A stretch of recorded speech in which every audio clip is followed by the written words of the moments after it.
vähän optimaalinen, mutta... Jaa, tiedettä tehdään taas.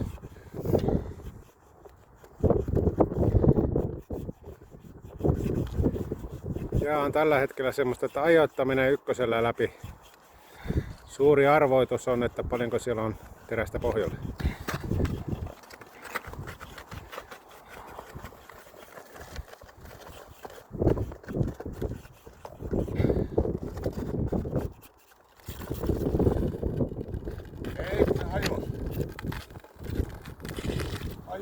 No nyt tosta ainakin saadaan kohvan määrä selville. Niin.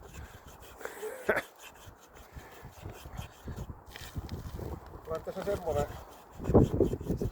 Sieltä puuttuu kaikki pohjalta. Se ajoitus.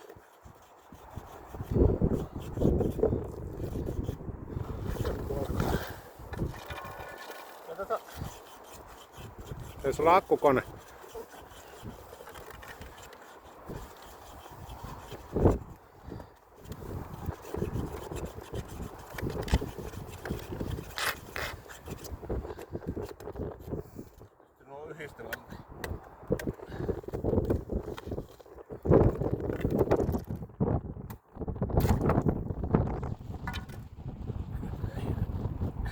Lopputulos on ei mitään. Se alusta menee hajalle.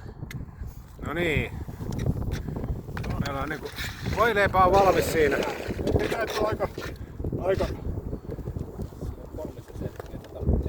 Joo, tässä on huonompi tää kohva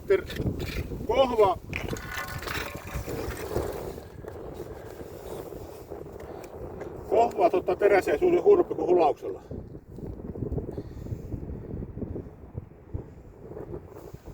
Yhteensä peräti 6,3 ja terästä 2,5. Terästä on tosi vähän.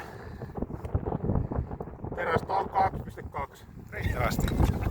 Hulauksella oli 4. Ups. Tää